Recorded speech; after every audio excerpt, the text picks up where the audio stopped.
ஹரியோ குருஜி சக்தி பிரியானந்தா வழங்கும் வாசகம் 36. ஒரு சீடன் தன் குருவோடு ஒன்று சேர்ந்து குருவின் வாழ்க்கையை முழுமையாக தன் வாழ்க்கையாய் நினைத்து வாழ்வதே உண்மையான குரு சரணாகதியாகும்.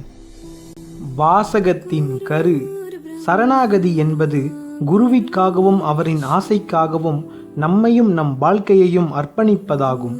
குருவுடன் அவரது வாழ்க்கையை வாழ்ந்து நன்னெறிகளை கற்று மற்றவர்களுக்கு முன்னுதாரணமாக இருக்க வேண்டும்.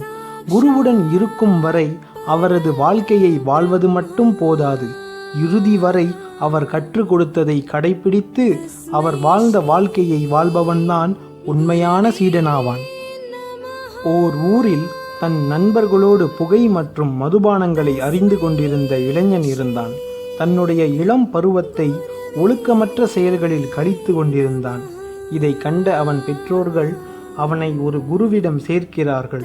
குருவிடம் சேர்ந்த பிறகு அவனுடைய பழக்க வழக்கங்கள் மாறியது.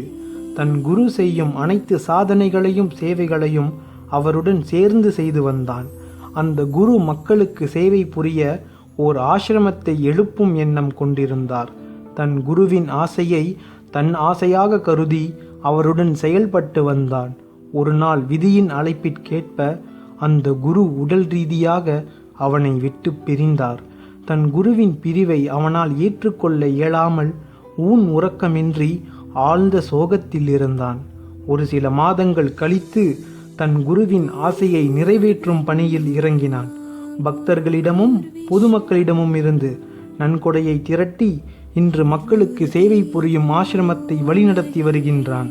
குருவுடன் இருந்தவரை மட்டும் அவருடைய வாழ்க்கையை பின்பற்றாமல் அவர் உடல் ரீதியாக பிரிந்த பிறகும் இந்த உலக வாழ்க்கைக்கு முக்கியத்துவம் கொடுக்காமல் குருவின் கனவிற்காக அவர் வாழ்க்கையை வாழ்ந்து உண்மையான சரணாகதியை மற்றவர்களுக்கு உணர்த்தினான். ஆக இந்திய சமுதாயத்தின் நெடுஞ்சாலையாகிய இளைஞர்கள் நாம் குருவின் வாழ்க்கை நெறியை பின்பற்றி அவரின் கனவை மெய்ப்பிக்க லட்சிய பயணத்தை தொடர்ந்து நம் வாழ்க்கையை குருவின் தாமரை பாதத்தில் சமர்ப்பணம் செய்வோமாக. ஜெய் குருஜி சக்தி பிரியானந்தா.